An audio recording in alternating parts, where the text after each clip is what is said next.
ವಿವಿಧ ಬೇಡಿಕೆ ಆಗ್ರಹಿಸಿ ಕಾರ್ಮಿಕ ಇಲಾಖೆ ವಿರುದ್ಧ ಪ್ರೊಫೆಸರ್ ಬಿ ಕೃಷ್ಣಪ್ಪ ಕಟ್ಟಡ ಮತ್ತು ಇತರ ನಿರ್ಮಾಣ ಕಾರ್ಮಿಕರ ಸಂಘದ ವತಿಯಿಂದ ಪ್ರತಿಭಟನೆ ನಡೆಸಿರುವ ಘಟನೆ ಟಿ ನರಸೀಪುರದಲ್ಲಿ ನಡೆದಿದೆ. ಈ ಸಂದರ್ಭದಲ್ಲಿ ಮಾತನಾಡಿದ ಮುಖಂಡ ಮಂಜುನಾಥ್, ಕಾರ್ಮಿಕರ ನಿರೀಕ್ಷಕರ ಕಚೇರಿಯ ತುಂಬಾ ದೂರವಿದ್ದು ಕಚೇರಿ ಎಲ್ಲಿದೆ ಎಂಬುದೇ ಸಾರ್ವಜನಿಕರಿಗೆ ತಿಳಿಯುವುದಿಲ್ಲ. ಶೀಘ್ರವೇ ಮಿನಿ ವಿಧಾನಸೌಧಕ್ಕೆ ಕಚೇರಿ ಸ್ಥಳಾಂತರಿಸಬೇಕು. ಹೊಸದಂತ ಜ್ಞಾನದ ಸಾಫ್ಟ್ವೇರ್ನಲ್ಲಿ ಹಲವಾರು ಸಮಸ್ಯೆಗಳಿದ್ದು ತಂತ್ರಜ್ಞಾನವನ್ನು ಸರಿಪಡಿಸಬೇಕೆಂದು ಒತ್ತಾಯಿಸಿದರು.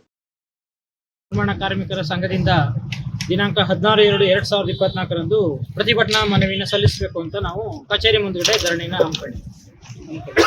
ಎಲ್ಲಾ ಇಲಾಖೆಗಳಿಗೂ, ಪೊಲೀಸ್ ಇಲಾಖೆಗಳಿಗೂ ಒಂದು ನಮ್ದು ಪೆನ್ ಹಾಳೆ ಆಯ್ತು, ಗುಂಡು ಪೆನ್ ಹಾಳೆ ಆಯ್ತು ಅನ್ನೋ ಮಾಹಿತಿ ಇರ್ತದೆ.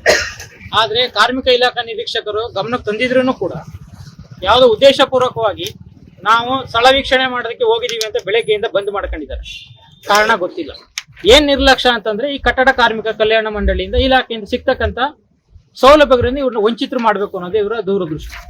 ಹಾಗಾಗಿ ನಾವು ನಿರೀಕ್ಷಕರ ಸರ್ಕಾರ ಹತ್ರ ಬೇಡ್ಕೊಳ್ಳೋದು ಏನಂತಂದ್ರೆ, ನಾವು ಹಲವಾರು ಬೇಡಿಕೆಗಳನ್ನ ಪಟ್ಟಿ ಮಾಡಿದ್ವಿ. ಮೂಲವಾಗಿ ಕಟ್ಟಡ ಕಾರ್ಮಿಕರ ನೋಂದಣಿ ಇರ್ಬೋದು, ನವೀಕರಣ ಇರ್ಬೋದು, ಮದುವೆದಿರ್ಬೋದು, ಡೆತ್ ಕ್ಲೈಮ್ ಇರ್ಬೋದು, ಈ ತರ ಸನ್ನಿವೇಶಗಳು ಬಂದ ಸಮಯದಲ್ಲಿ ಸರ್ಕಾರ ಹಾವೇರಿ ಜಿಲ್ಲೆಯಲ್ಲಾದ ಪ್ರಕರಣವನ್ನ ನೆನಪಿಗೆ ತಗೊಂಡು 3,000 ಇರೋ ಕಟ್ಟಡ ಕಾರ್ಮಿಕರು ಏಕಾಏಕಿ 2 ಲಕ್ಷ ಜನಸಂಖ್ಯೆ ಕಾರ್ಮಿಕರು ನೋಂದಣಿ ಆಗಿದ್ದಾರೆ ಅಂತ ಹೇಳಿ, ಹಿಂದೆ ಇದ್ದ 13,000 ಅನುದಾನ ಕಳೆದ ಸರ್ಕಾರ 6,500 ಕೋಟಿನ ಅನುದಾನವನ್ನು ಕಡಿಮೆ ಮಾಡಿದೆ ಅಂತ ಹೇಳಿ ಈ ನೈಜ ಕಾರ್ಮಿಕರಿಗೆ ತೊಂದರೆ ಆಗ್ತಾ ಇದೆ. ಅದನ್ನ ಸರಿಪಡಿಸಿ ಆ ಕಠಿಣ ಕಾನೂನುಗಳನ್ನ, ನಿರ್ಬಂಧನೆಗಳನ್ನ ತೆಗೆದಾಕಿ ಯಾರು ನೈಜ ಕಾರ್ಮಿಕರಿದ್ದಾರೆ ಅವ್ರನ್ನ ನೋಂದಣಿ ಮಾಡ್ಕೊಳ್ಳೋಕ್ಕಾಗ್ಲಿ, ನವೀಕರಣ ಮಾಡ್ಕೊಳ್ಳೋದಾಗ್ಲಿ, ಡೆತ್ ಕ್ಲೈಮ್ ಆಗ್ಲಿ, ಈ ತರದನ್ನ ನೀವು ಪರಿಗಣಿಸಬೇಕು ಅಂತ ನಾನು ರಾಜ್ಯ ಸರ್ಕಾರನ ಗಮನಕ್ಕೆ ತರಕ್ಕೆ ಇಚ್ಛೆ ಪಡ್ತೇನೆ.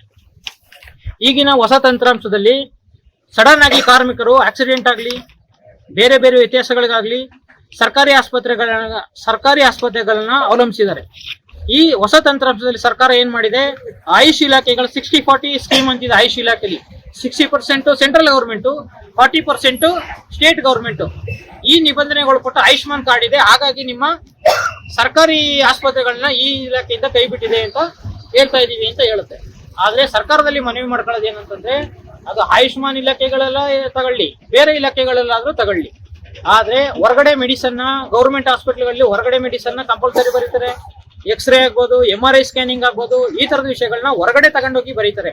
ಕಾರ್ಮಿಕರು, ನೈಜ ಕಾರ್ಮಿಕರು ಅದನ್ನ ಹೊರಗಡೆ 5,000 ರೂಪಾಯಿ ಕೊಟ್ಬಿಟ್ಟು ಅದನ್ನ MRI ಸ್ಕ್ಯಾನಿಂಗ್ ಮಾಡುತ್ತೆ. ಸರ್ಕಾರ ಏನ್ ಹೇಳುತ್ತೆ, ಇದನ್ನ ನಾವು ಒಳಪಡಲ್ಲ ಅಂತ ಹೇಳುತ್ತೆ. ಆತರಾಗಿ ಇದು ಕಾರ್ಮಿಕ ವಿರೋಧಿ ನೀತಿನ ಸರ್ಕಾರ ಅನುಸರಿಸ್ತಾ ಇದೆ ಅಂತ ಹೇಳ್ತಾ, ನಾವು ಈ ಮೂಲಕ ಕಾರ್ಮಿಕ ನಿರೀಕ್ಷಕರ ಮೂಲಕ ಸರ್ಕಾರಕ್ಕೆ ಪ್ರತಿಭಟನಾ ಮನವಿಯನ್ನು ಸಲ್ಲಿಸ್ತಾ ಇದೀವಿ.